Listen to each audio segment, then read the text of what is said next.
So this is office hours for Dendron. Not really anybody showing up today, but I'm still gonna record so that I can get to show some of the features that have come out over the past 2 weeks. And if people join in, then I can just catch them up or answer some questions. But in the meantime, I'm just gonna go ahead and record what I'm doing here. Yeah, starting with showing that how office hours normally works is that we use a Google Doc where people can come in and do Q&A, and notes are also taken based on conversation that's unfolding, and we usually do highlights of the past 2 releases. Though as an update, office hours and New User Tuesdays are actually going to be transitioning toward both happening once a month. So instead of office hours being a review of highlights from the previous 2 releases, it'll be a looked back at the last month of releases. So that means after this office hours, the next one will be in April, as opposed to the usual twice a month, every other week. That's going to be the same case for New User Tuesdays. Is that generally was every other week, but will instead be just once a month also. And the Luma calendar items will be updated in the near future to reflect those changes. All right. So what has been going on in these last 2 releases is a migration of the configurations and upgrading Dendron CLI.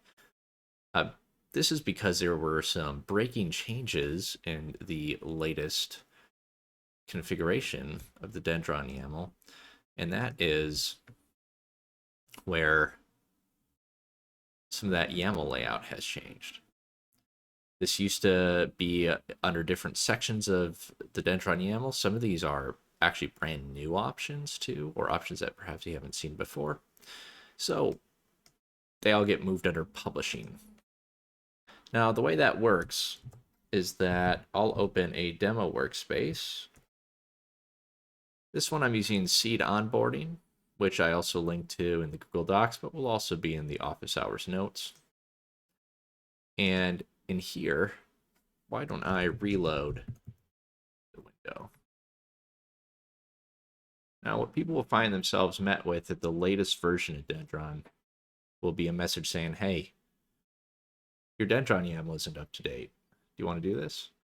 And before, we used to actually automatically transition over and create a backup file, but now we actually prompt so people understand kind of what's going on.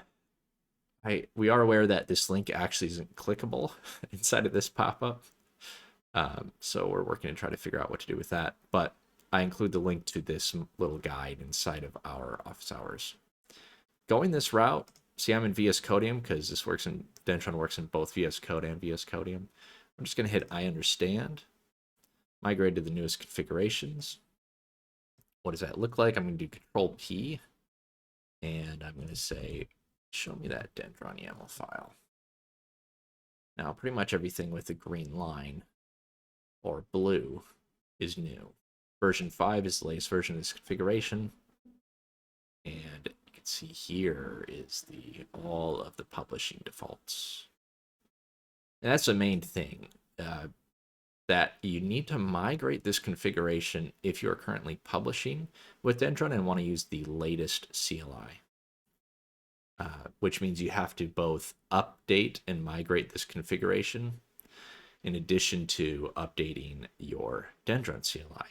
So how do we update the Dendron CLI that you will have inside of a repository? So if you're using one of the template repositories, being Git, the GitHub, Git Action, or Netlify, those use a yarn lock file, and those yarn lock files need to be upgraded, which can be done with, let's go into where I have, let's say someone is using the Netlify repository. I'm just gonna bring this up larger. Now, the netlify repository has this yarn lock file. That would need to be upgraded along with what normally is done inside of the Dendron YAML. And if you're using yarn, yarn would just need to be installed via an npm. And in this repository, I could just do a yarn upgrade.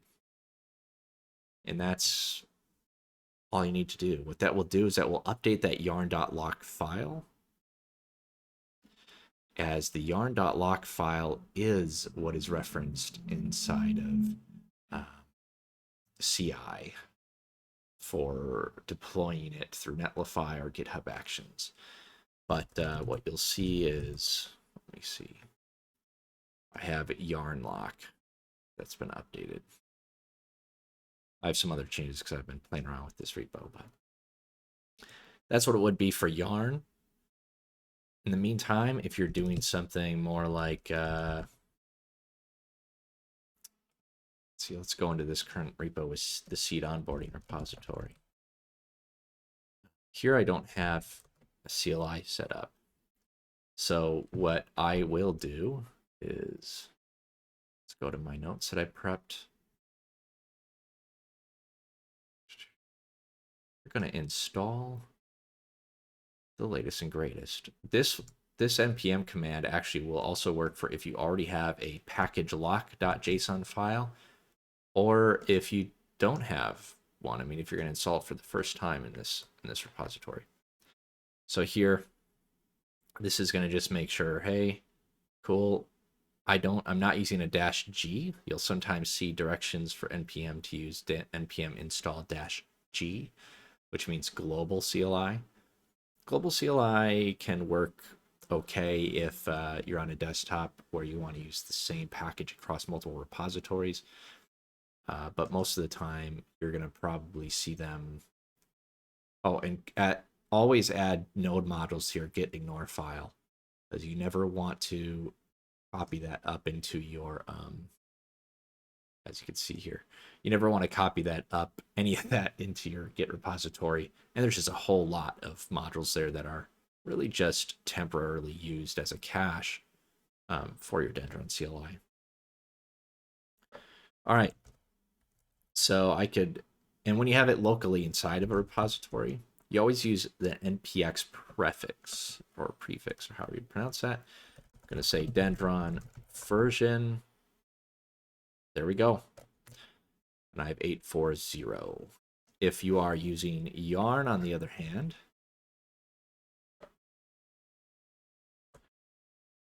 you could do yarn Dendron.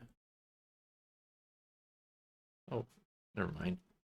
Would that be still npx? Yeah, just yarn was used to install it, so you still have the usual node modules directory. It still ran it that way, but you're getting a bit more verbose output because yarn ran through it. So your call. Either way works. Have yarn or not. But that's the main thing for upgrading. And you would, in this case, because I have, I used npm to manage an upgrade. You always want package JSON and package lock JSON to be added to your Git repository. If you're using yarn, you'll always go with package JSON and yarn.lock. In the future, I think it would be great if we end up creating like a GitHub action that automatically upgrades, because then you never have to mess with the CLI locally if all you are doing is using it for publishing. All right. So that went over migrating the configurations, before and after configs, publish, preview. Now, in this case, let me do that show preview again. A quick look that we have updated our documentation so that Dendron topic publish config, where all of that new configuration is inside of the documentation. And notice that I was able to jump right into this note directly inside of the Seed onboarding workspace because we add it as a remote repository, which is something we recommend other people to do, is to add the Dendron documentation directly into your workspaces. It allows you to easily navigate the Dendron docs without having to go to the website. But if you did want to go to the website, I could just do copy note URL. In this case, it might not be configured to work that way because we got Dendron SO. Let's see if it forwards. I don't think it. No. Oh, no, it does. Sweet. So that's how I'm able to navigate to it if I want to see the rendered version on here. But this is the published config. Remember up here, you could view it just like you would inside of your Dendron workspace, where I'm going to be actually looking at Dendron preview. Let's see, would I be able to go to ref config preview? Yes. This is the other new section that has been created inside of the Dendron YAML, because you can now tweak aspects of the preview separately from how publishing is done, instead of them having to be continuously interlinked. All right.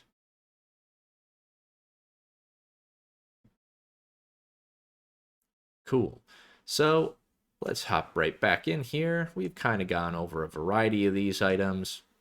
We're looking at notifying the community in new ways when changes happen to certain features inside of Dendron. We're going to be starting with creating new Discord roles that work similar to Server Notify. And we're going to communicate that out in our newsletter and inside of announcements inside of Discord, so that people know, hey, there's a roles channel inside of Discord where you'll be able to sign up for these new ones. You may not realize that we currently have, let's go to Dendron, actually community, let's see, Discord. There we go, channels. And we have a roles channel. So this section here is going to expand with what we will add next. Right now, here are the two available roles. And these are ones you could sign up directly inside of Discord for. But we're going to also add one at least for publishing and maybe for some other features like docs. This way we can make sure that, hey, if you're publishing, you're going to want to sign up for that so that you can get pinged about, hey, by the way, here's a breaking change, or here's a new upgrade, or make sure to do XYZ with the latest version if you want to make use of those features. All right. Something very cool is, what about making block anchors inside of code files? Well, let's take a look at an example I already created down here. So look how I went straight from that file inside of my note. And this is based on the root of the workspace. So I can navigate anywhere within my workspace to something of a code file. And here I have a bash script. And I have a block anchor, which uses those carrots. Hello.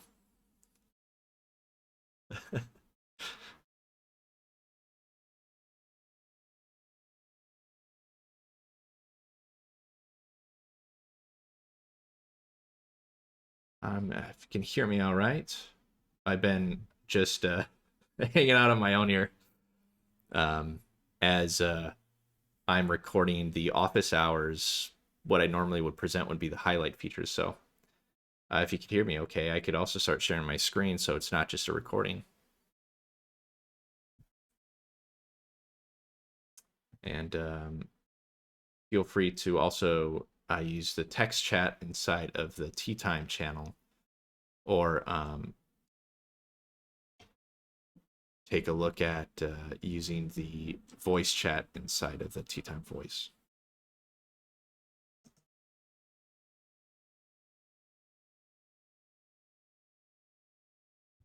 I'll just share my screen. Never mind.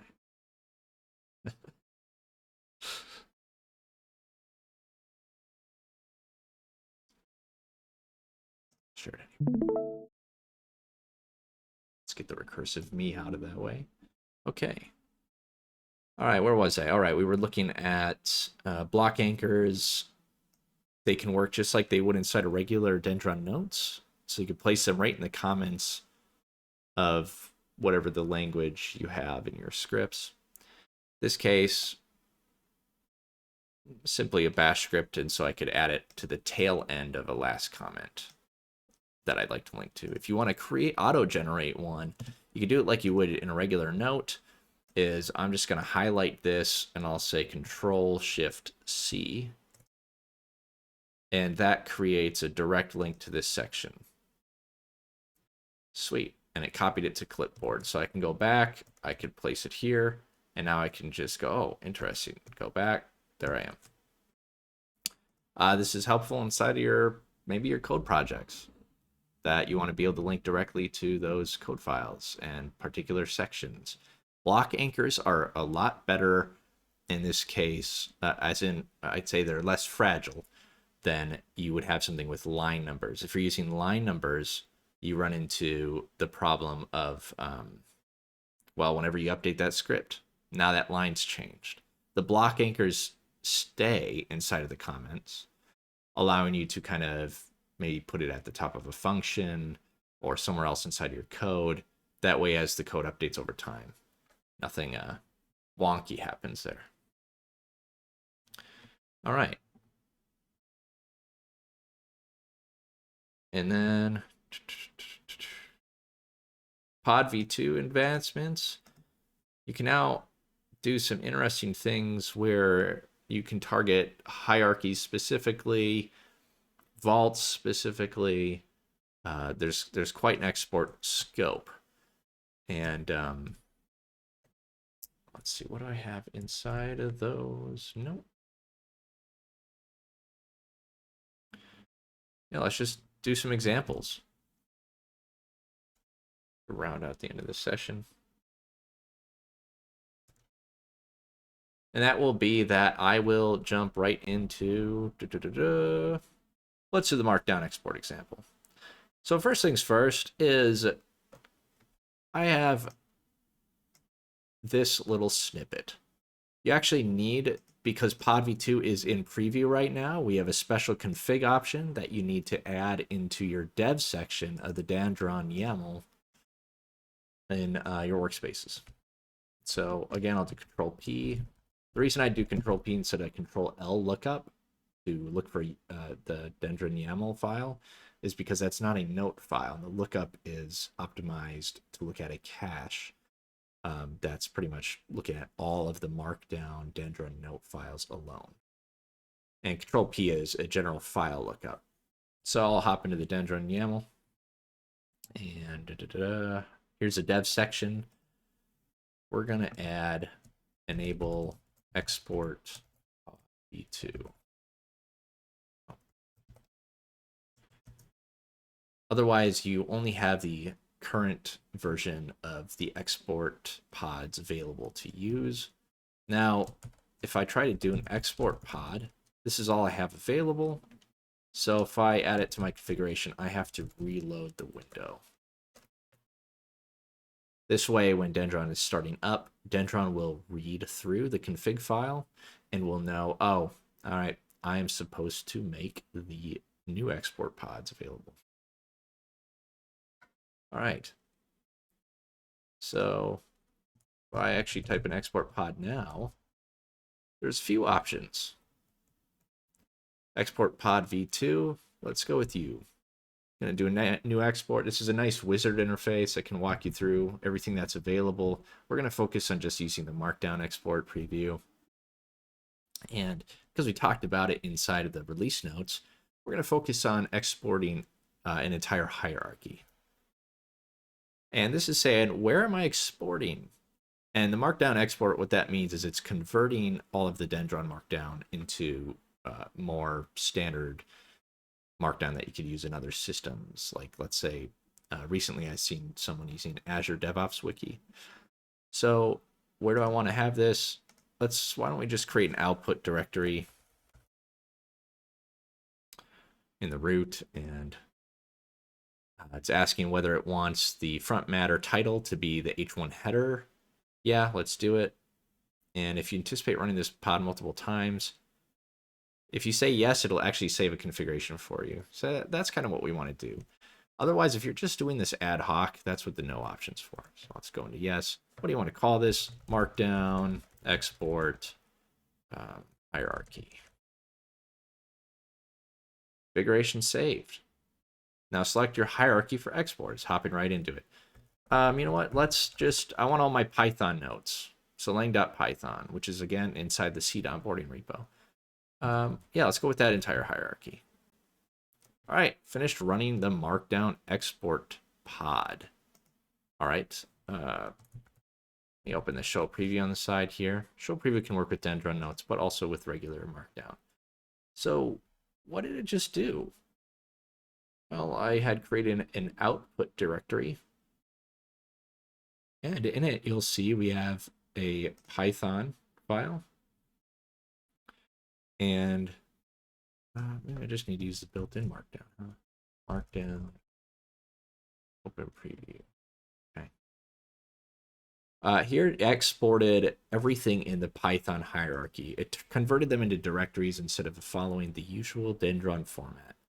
This is just for compatibility with other systems that want to work with Markdown in this layout.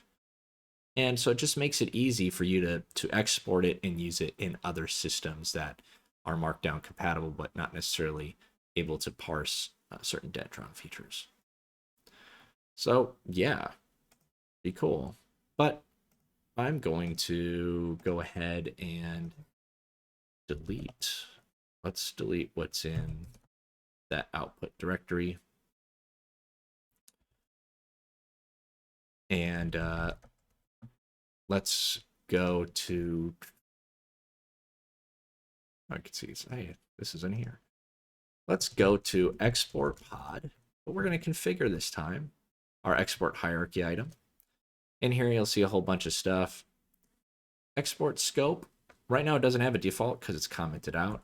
I'm going to do that. So every time, it will always export out a hierarchy unless I override it in some way. We're going to show how to do some overrides using the CLI, because that's another piece of the puzzle right now, is that the CLI tool now supports pod v2 commands.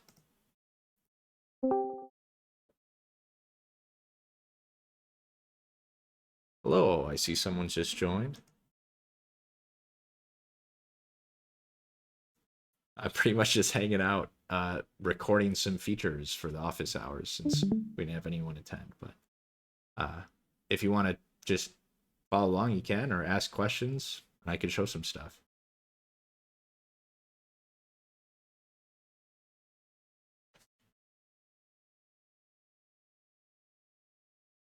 All right. Anyway, I was in the midst of showing, I have my screen sharing on right now, midst of showing how the latest release includes pod v2 exports from the CLI. And we're going to show what this means. Is that this is an example where I'm saying use the Markdown export hierarchy pod that I just created. I'm going to override some of the configs here, where it's just going to be exporting a note as opposed to an entire hierarchy. I'm going to be exporting the root file, and I'm going to be using my vault as the name of the vault, which is usually the default vault that gets made in a workspace. All right, let's give it a shot.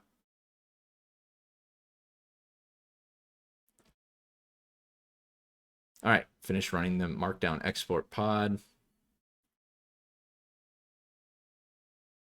Output. You see there's a root MD file. So that's what the latest release included for everything, and covers all the highlights. Now this is pretty much the end of office hours, so I could either wrap it up, or if you do have questions you want to ask, you can ask within. Oh, let me stop streaming.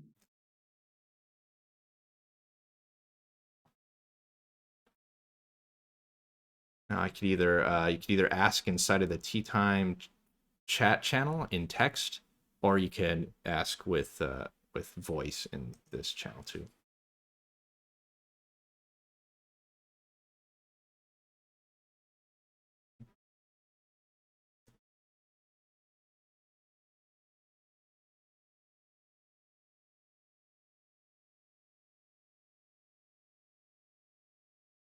All right. Otherwise, I'll probably just be finishing up the recording here and uploading it so that anyone will be able to just follow along and take a look at kind of what the latest release highlights are for the past 2 weeks.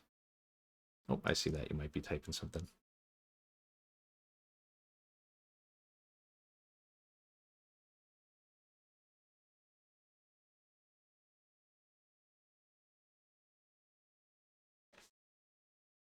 We also have a Word document, which I have inside the Tea Time channel, which we use to share. We're going over.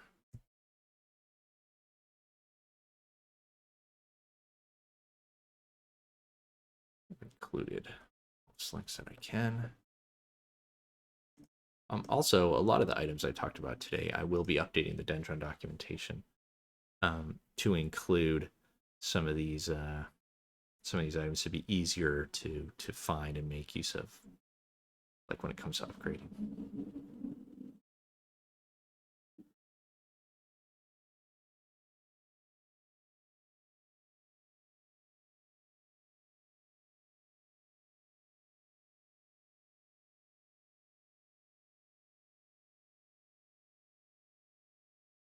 Maybe give it just a few more minutes here since I see you're trying to type something out.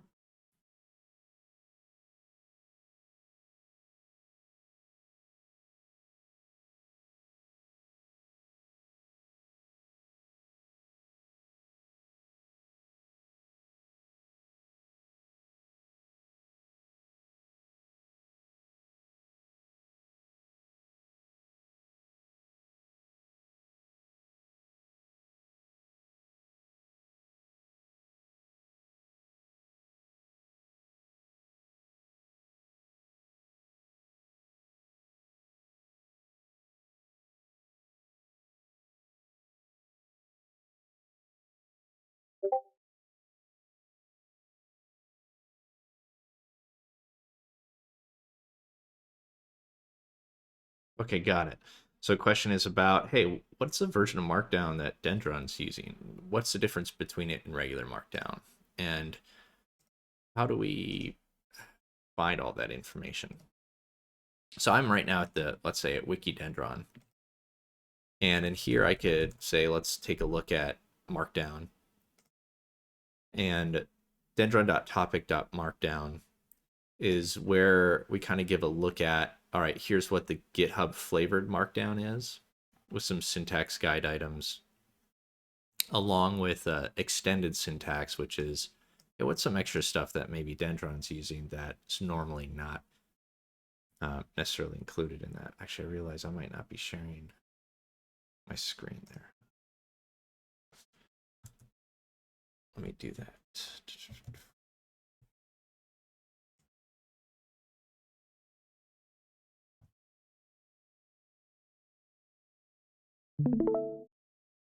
All right, I should be sharing my screen there.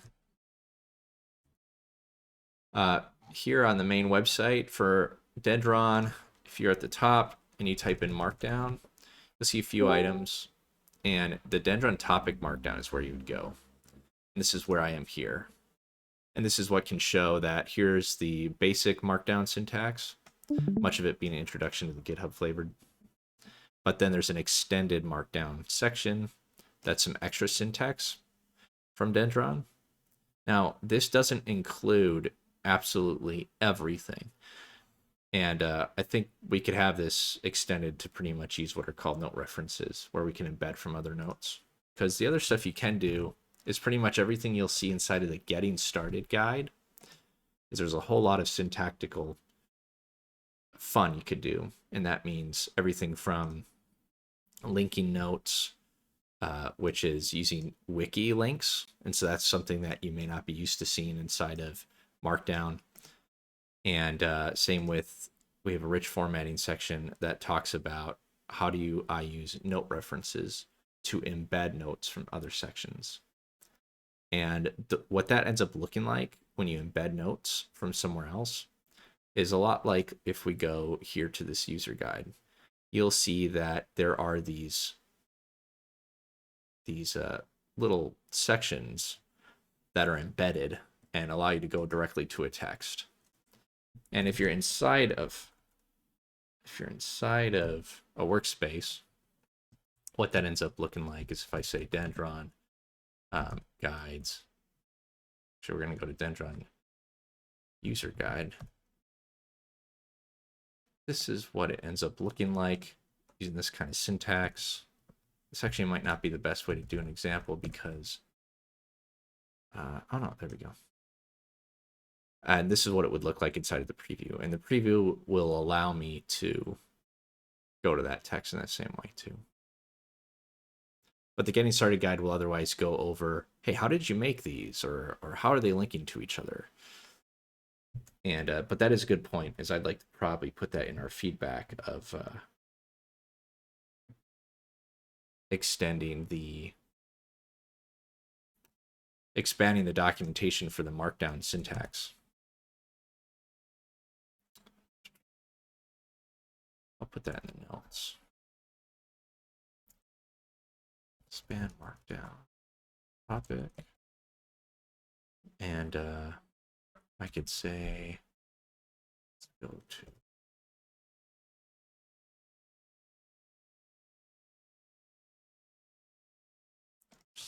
use that. Cool. All right. All right, that about wraps it up. And I'm going to finish closing out here by saying that next week is going to be New User Tuesdays is on Tuesday. And again, we're going to be shifting toward once a month for office hours and once a month for New User Tuesdays. But we also have the greenhouse talks, which are going to now be once a month too. And I'll be including all the resource links that we have here in the notes that get published to the website and also in the YouTube description. So awesome. I'll stop sharing there. And everybody have a good one. Feel free to message inside of the Tea Time channel with any follow-up items or in the questions channel if you have questions. Otherwise, like I said, I'll be posting the link to the recording later today. All right, everybody. Have a good one.